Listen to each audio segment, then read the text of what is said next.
Kalian tahu, di Indonesia ternyata ada 3 jenis kutu loncat yang paling terkenal.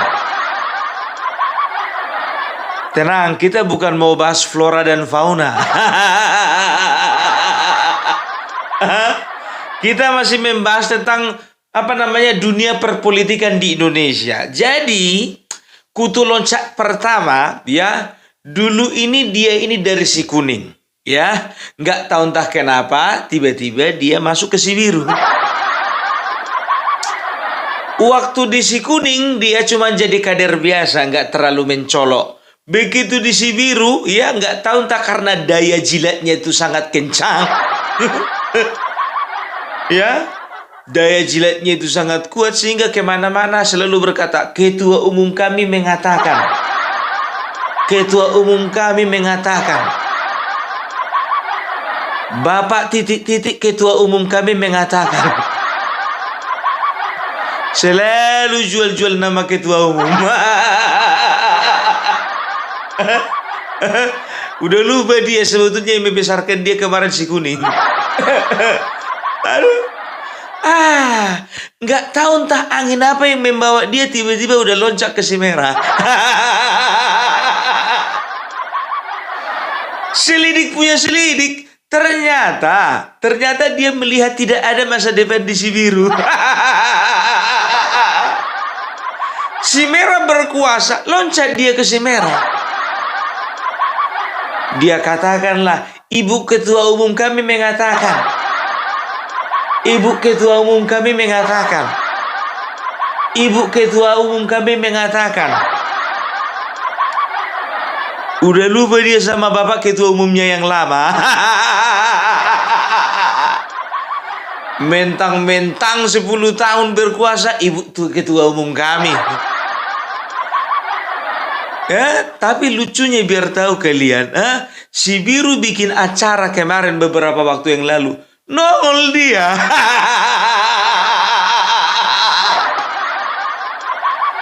Ih, ngapain nongol kawan ini?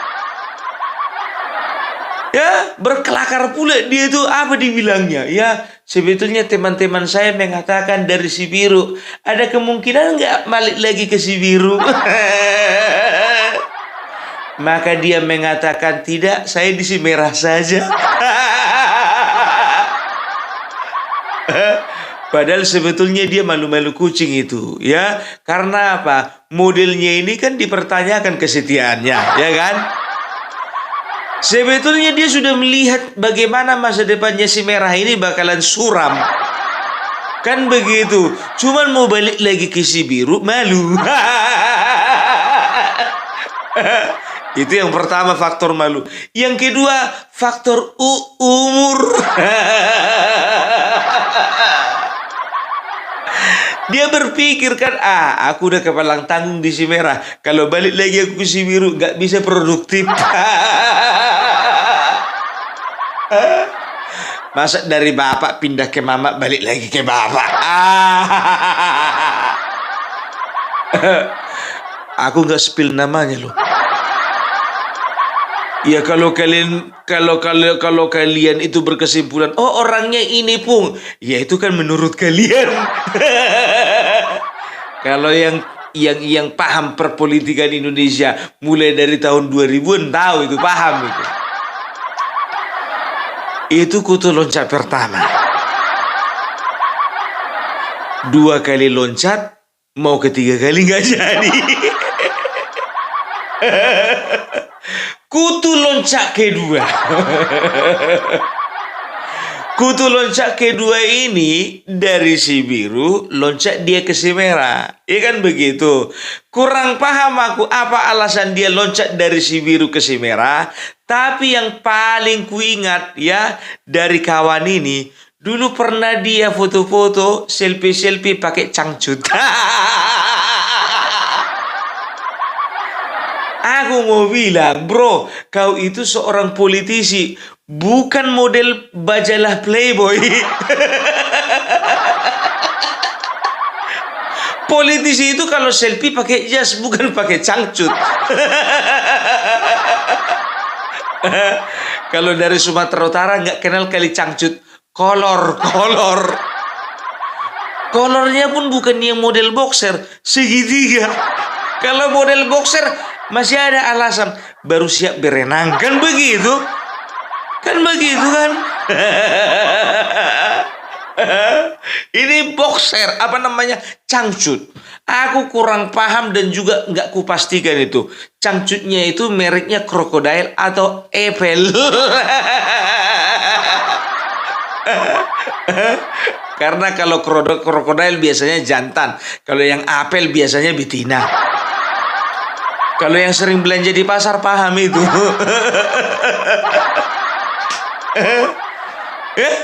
Setelah beberapa waktu dari foto cangcut itu, tiba-tiba udah nongol dia si merah. Kemarin sempat dia waktu di Sibiru, ya kan, memuji-muji Bapak Jokowi, memuji-muji pemerintahan, kan begitu, ya kan? Begitu pindah ke Semera, balik menyerang, ya manut sama ketua umum. Dan ku tengok pun juga sekarang, bukannya bilang apa, karirnya pun juga nggak moncer itu di Semera. Waktu di Sibiru dia sempat jadi ketua, jadi dewan, ya kan? Di Simbera nggak jadi apa-apa. Jadi ketua DPP pun nggak. Asik aja komentar di media sosial X. Asik aja komentar, kapan Leni jadi juru bicara? Pikirku begitu kan? Itulah kualat kau sama Bapak Ketua Umum kau. Mungkin ini sama kayak yang satu lagi tadi yang pertama aku bilang, ya kan? Dilihatnya lah si merah itu berkuasa kan begitu. Karena dia kan di ujung-ujungnya, ya kan? Melihat kemungkinan bakalan kayaknya capresnya ini menang ini kan begitu kan si merah kan? Nggak taunya loncat dia ke si merah. Nggak taunya nggak jadi apa-apa.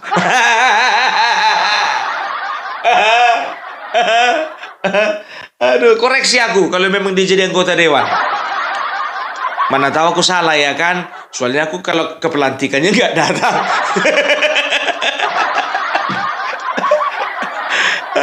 Itu dia. Tapi ngapain dikoreksi?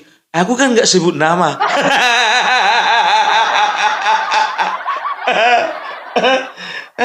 Yang terakhir, kutu loncat ketiga.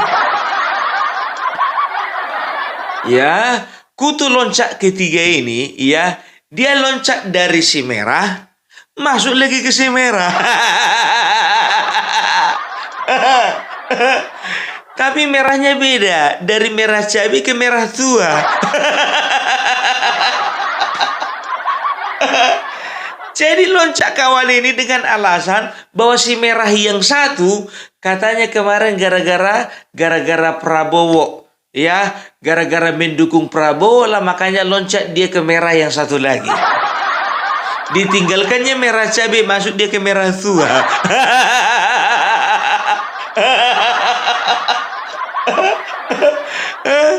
Tapi ini agak lumayan. Kenapa bilang?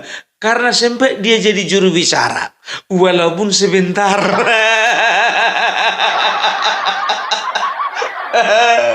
Juru bicara merah tua. Nggak taunya sekjennya merah tua kena perkara lobby dia sama Bapak Prabowo. Ujung-ujungnya apa? Waktu lobby itu nggak bersuara dia. Kemarin waktu dari apa namanya merah yang lama komplain dia gara-gara dekat-dekat sama Prabowo. Di merah yang satu lagi bukan cuma dekat melobi, diam aja muncungnya itu. Itu dia. Nggak taunya merah tua mau tenggelam. Nggak tahu dia merah mau tenggelam. Tahu dia tetap kian dia di merah cabai. Kalau sempat dia di merah cabai, jujur aja aku bilang sama kau, udah sempat kau paling nggak jadi dewan penasehat. Ini di merah tua pun juga karir politik pun juga begitu-begitu aja. Bukannya lolos kau jadi dewan.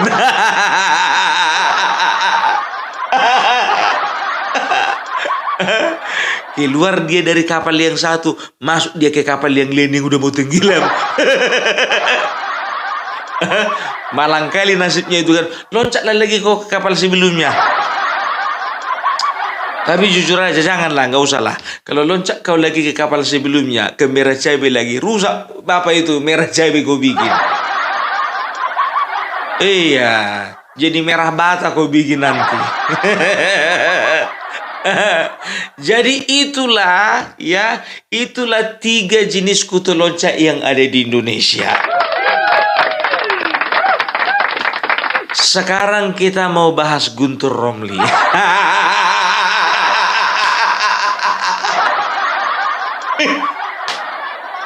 Apa hubungannya Pung sama yang 3 tadi? Nggak tahu. Aku cuma mau bahas Guntur Romli aja. Loh, ada hubungannya sama kutu loncat? Nggak tahu. Aku yang penting nggak ada sebut nama tadi. Suka aku mau bilang kutu loncat, yang penting aku nggak sebut nama.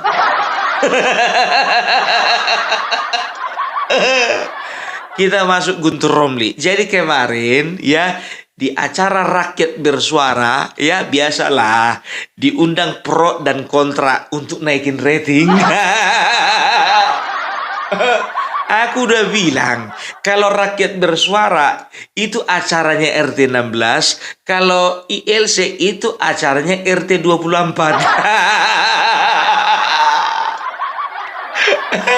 Di mana mereka bisa membentuk framing masing-masing. Loh, kalau kelurahan kelurahan 58 pun nggak ada acaranya, nggak perlu kita bikin acara, nggak perlu, karena kita nggak perlu dicerahkan. Karena apa? Udah pintar semua.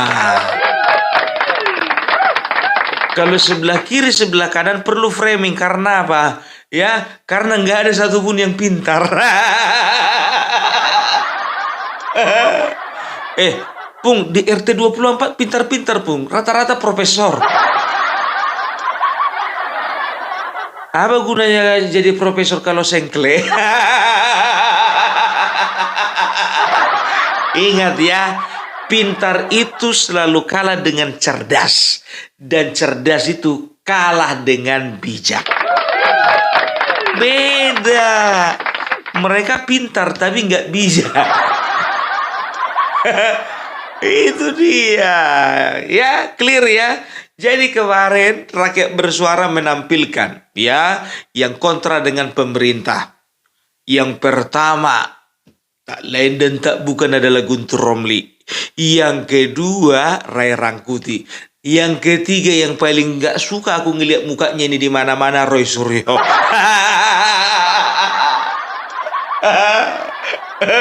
Kita akan bahas dulu satu-satu orang ini.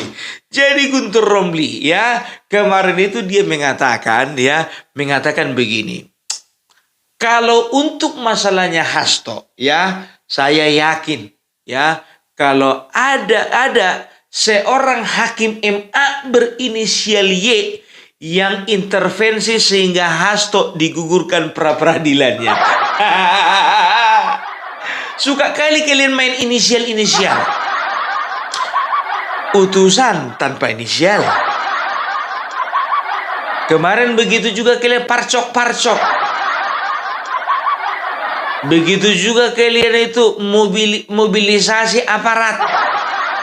Semua kalian tuduhkan. Sekarang hakim MA kalian tuduh intervensi masalah Hasto. Siapa kali si Hasto? Pakai inisial Y. Ya, ini Guntur Romli jujur aja aku bilang. Dasarnya apa? Guntur, nggak usah dulu kau ngomong dan juga nggak usah dulu kau tampil di TV-TV. Kalau belum kau jawab dulu tantangan Pak Sudarsono itu untuk ngajak kau untuk sumpah pocong. Coba jawab dulu tantangannya itu. Baru kau nongol di TV. Kau ditantang kemarin sumpah pocong kau untuk membuktikan sesuatu, nggak mau kau.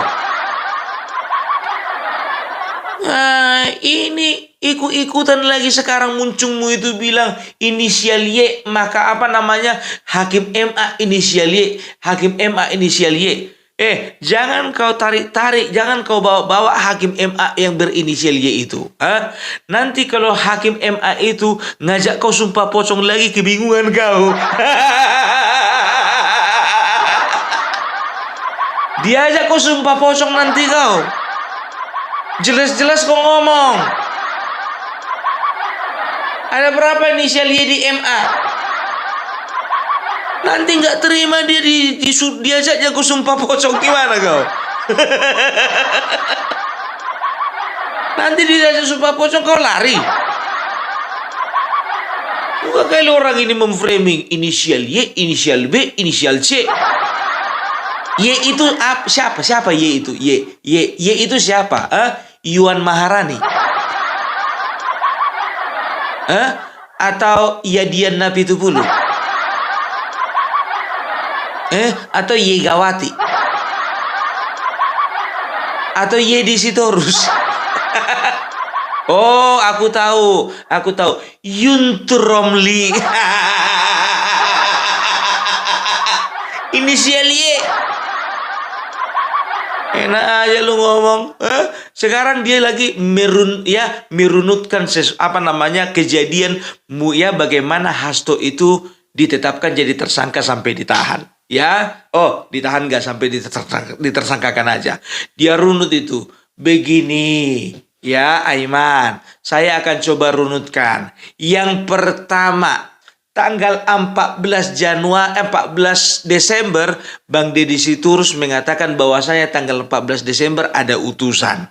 Tanggal 16 Desember, disitulah pengumuman pemecatan Jokowi dan juga ada beberapa kader lainnya. Tanggal 18 Desember, di situ sudah kedengaran bahwa Hasto akan ditersangkakan.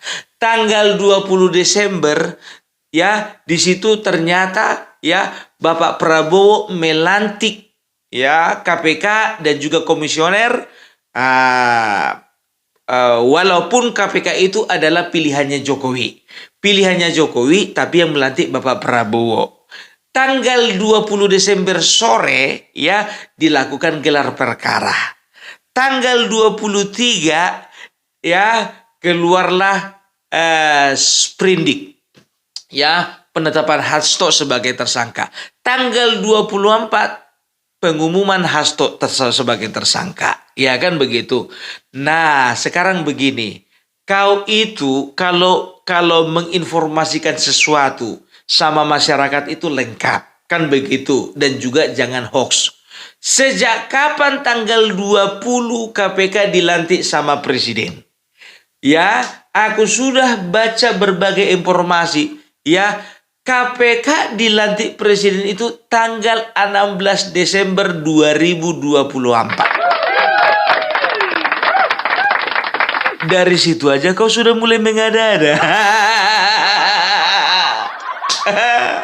Kebanyakan makan kutu loncak sih kau.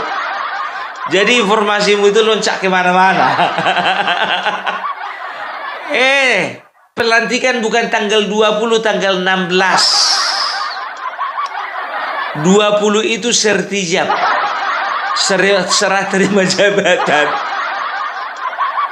Jadi kalau kau bilang tanggal 20 dilantik, sorenya dilakukan gelar perkara, salah. Ya kan, karena apa?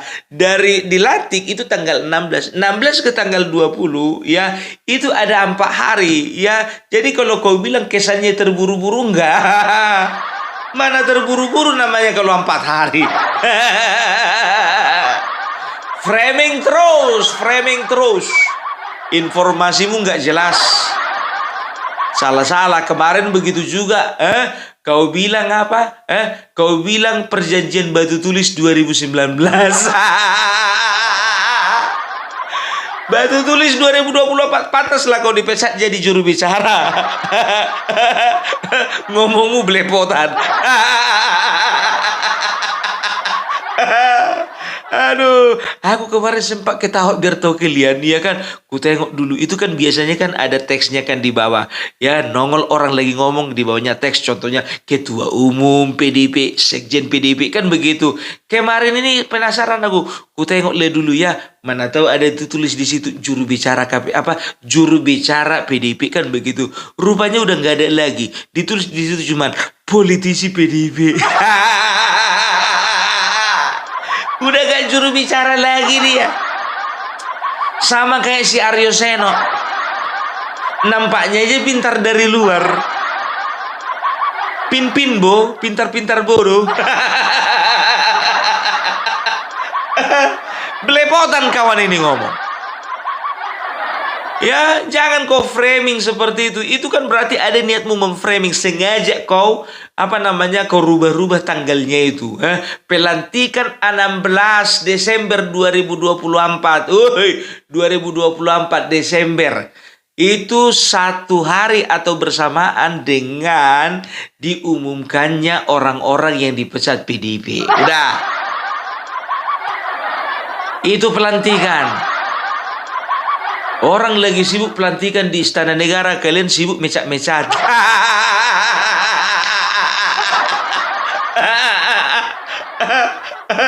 Aduh, jujur aku bilang, heran aku ngeliat orang ini, bah, selalu menggunakan momen untuk momen mereka. Tahu kan? Menggunakan momen orang lain untuk momen mereka. Ada momen di Istana Negara lagi pelantikan ketua KPK, kan begitu. Nah, mereka bikin momen sendiri, memecat kader.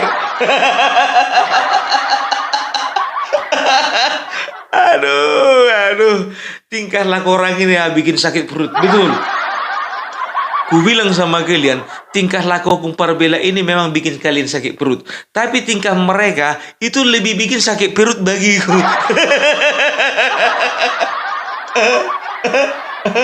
Masuk lagi Roy Suryo. Tahu kalian? Kemarin di acara Rakyat Bersuara bawa wayang dia. Wayang itu adalah instrumen kesenian ya dari masyarakat suku Jawa. Itu adalah sebuah alat instrumen yang betul-betul bisa dikatakan melambangkan kearifan lokal. Ini kau pakai untuk menerangkan kejelekan kebodohan.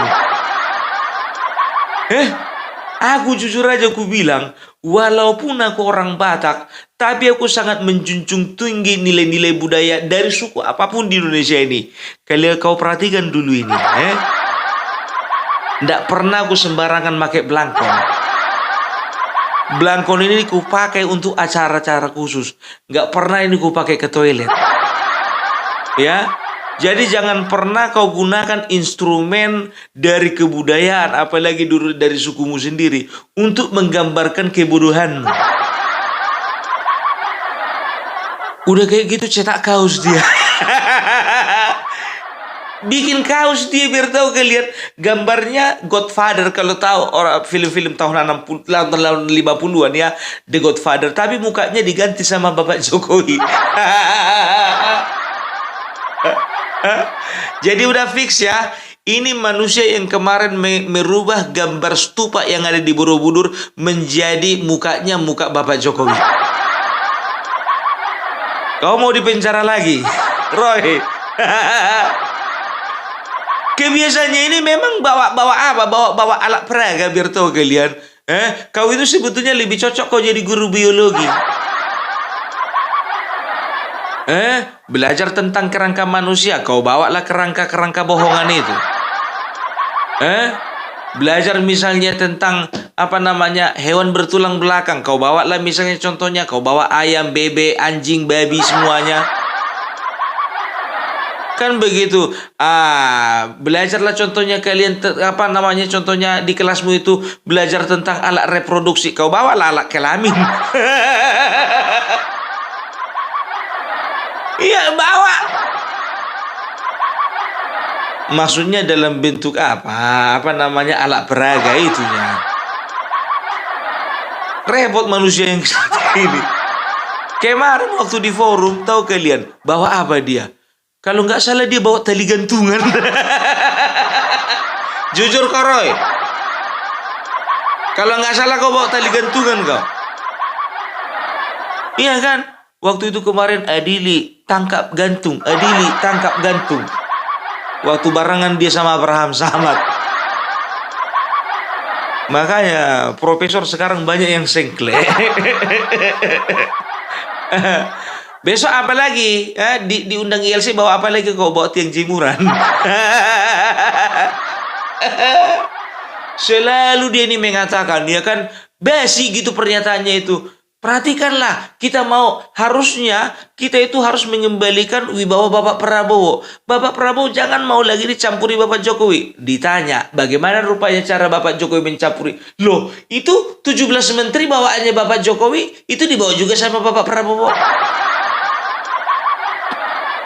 Itu aja basi.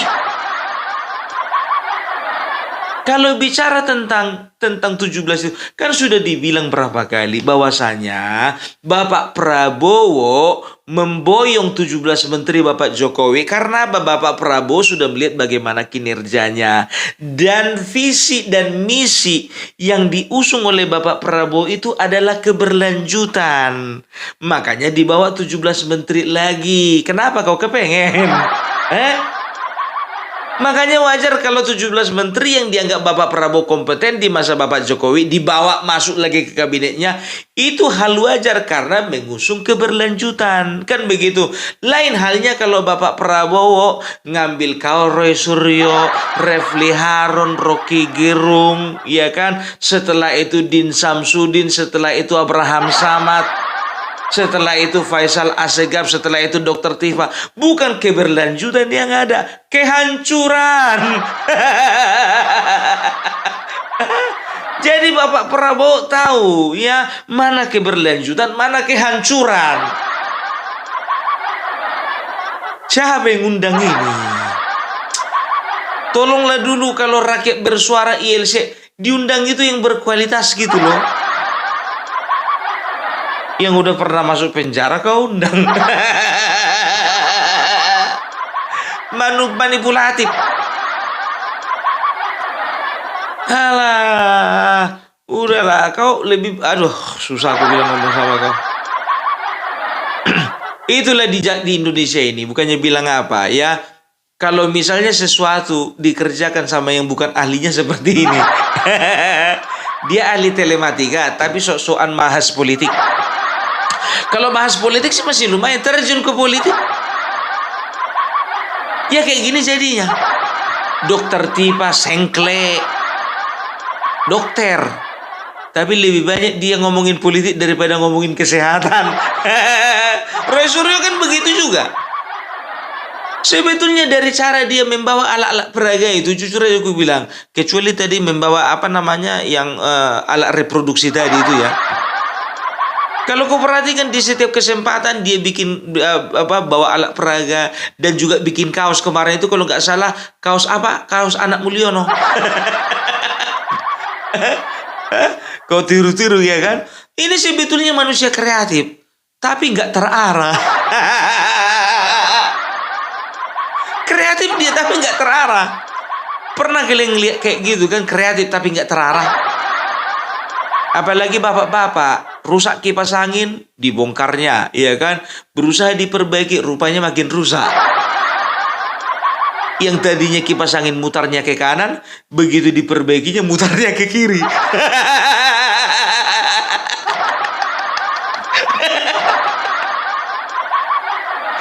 Kayak gitulah ini. Setiap omongannya nggak ada yang memperbaiki, merusak semua.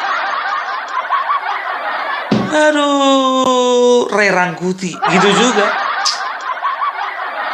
Udahlah, kalau bicara soal PDIP, ya jujur aja aku bilang ya, itu Ibu Puan Maharani sudah ketok palu tuh untuk RUU untuk undang-undang revisi undang-undang TNI ya, itu sudah disahkan menjadi undang-undang TNI. Jadi selamat ya untuk bapak-bapak yang terhormat dan juga saudara-saudara Opung Parbelak yang ada di ketentaraan, yang ada di TNI, baik tentara di Angkatan Laut, Angkatan Udara, Angkatan Darat ya. Selamat ya sudah diketok palu untuk Undang-Undang TNI.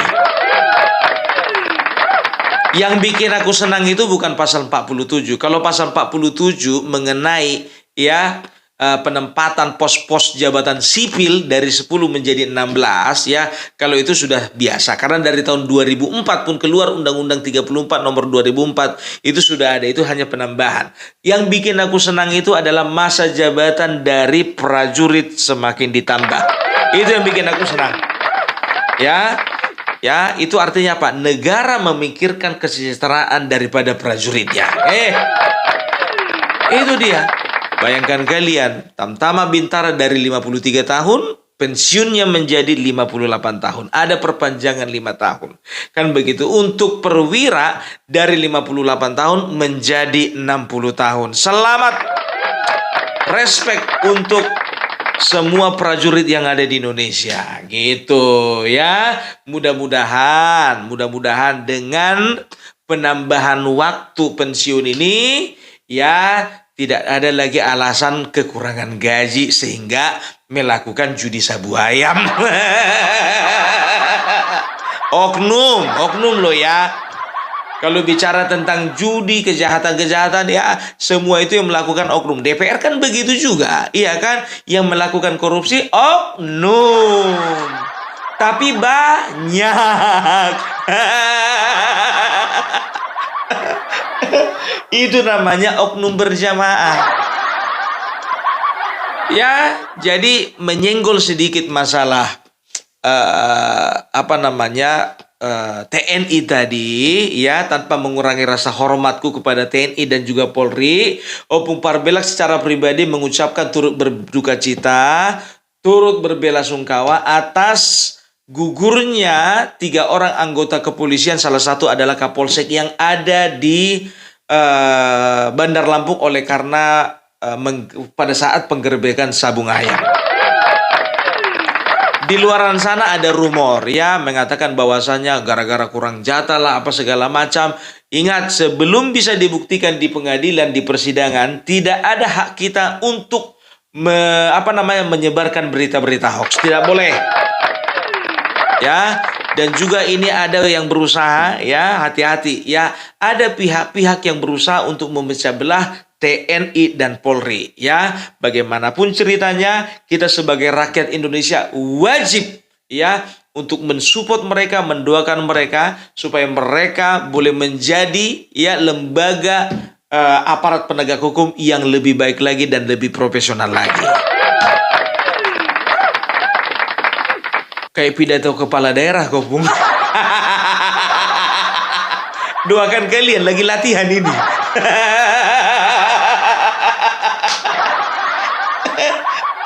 Loh iya, aku bilang kalian tidak bisa mempersalahkan institusi ya. Yang kemarin polisi tembak polisi, mau kalian kesalahkan institusinya? Kan enggak, kan begitu. TNI begitu juga. Kalau ada oknum kemarin itu yang nembak pemilik rental mobil, mau kalian celah juga institusinya? Nggak boleh. Gimana pun juga kita dukung mereka, sama seperti kita mendukung DPR. Walaupun DPR sampai sekarang belum mengesahkan rancangan undang-undang perampasan aset.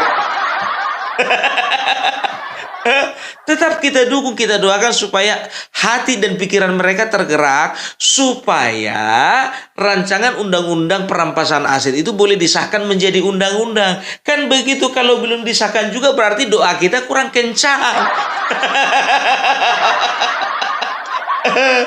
Ini pesan juga ini ya, ini pesan titipan dari teman-teman semuanya Opung Parbelak kepada anggota dewan yang terhormat, terutama lagi dari fraksi PDIP. Tolong, karena kalian ketuanya. Kami bertanya, kapan Bu disahkan itu rancangan undang-undang perampasan aset menjadi undang-undang? Ya, jangan ini. Kalau bisa ini kan setelah revisi undang-undang TNI kan masyarakat sudah mendukung nih Bu. Kalau bisa Bu, rancangan undang-undang perampasan aset Bu, tolong Bu disegerakan. Apalagi ini momentum dulu, Bu. Mana tahu gini, begitu Ibu ketok palu ketika mensahkan undang-undang perampasan aset itu, mana tahu bisa memulihkan nama baik PDIP 2029. Nama baik dari mana ya? Dari nama baik yang dirusak si Hasto kemarin lah. Mudah-mudahan kembali kepercayaan masyarakat kepada partai Ibu. Gitu, Ibu Puan. Tolonglah dulu, jujur aja lu bilang, Bu. Ya, ini adalah kebutuhan, Bu. Ya, ini kebutuhan masyarakat. Undang-undang ini disahkan, ya. Tapi kalau aku sih agak pesimis karena apa? Bagi kita ini kebutuhan, bagi kita ini keinginan. Tapi bagi mereka ini awal kehancuran. Karena dari 2014 sudah berusaha mereka melemahkan KPK. Tapi dibilanglah Bapak Jokowi. Ternyata dari ahli politik sendiri dan juga praktisi hukum dan juga orang-orang yang terlibat seperti Novel Baswedan, Yudi Purnomo dan juga ada beberapa orang mantan penyidik KPK, mereka menyaksikan sendiri bagaimana DPR memang berusaha melemahkan KPK. Sehingga terjadilah revisi undang-undang KPK. Bukan cuma itu, ikut ketua yang mereka pilih pun juga ya ikut melemahkan KPK. Seperti Firly Bahuri, dibikinlah tes wawasan kebangsaan. Karena apa? Dia sebarkan rumor bahwasanya di dalam tubuh KPK ya ada penyidik-penyidik yang terpapar radikalisme. Bodohnya Bung Parbela waktu itu percaya. Ternyata setelah aku pelajari, oh kerjanya si Firly rupanya ini. Tukang kompas. Aduh, ya. Jadi begitulah Ibu Puan Maharani. Kami mendukung pemerintah, kami mendukung DPR, ya. Tapi kami lebih mendukung lagi kalau rancangan undang-undang perampasan aset, Bu, itu segera disahkan, Bu. Mana lebih bagus, Bu? Undang-undang perampasan aset atau hukuman mati?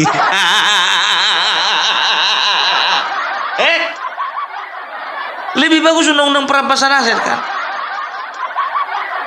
Kalau aku jadi dewan, biarlah aku bersuara. Hukuman mati 1 miliar, udah langsung hukuman mati. Masih manusiawi, Bu, hukum di Indonesia ini. Aduh. Ya, jadi itulah dulu dari Opung Parbela, ya. Jadi sudah jelaskan jenis-jenis kutu loncat yang ada di Indonesia.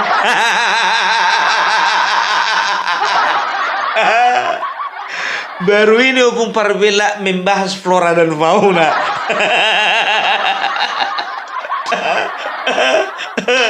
Aduh, oke lah dulu ya.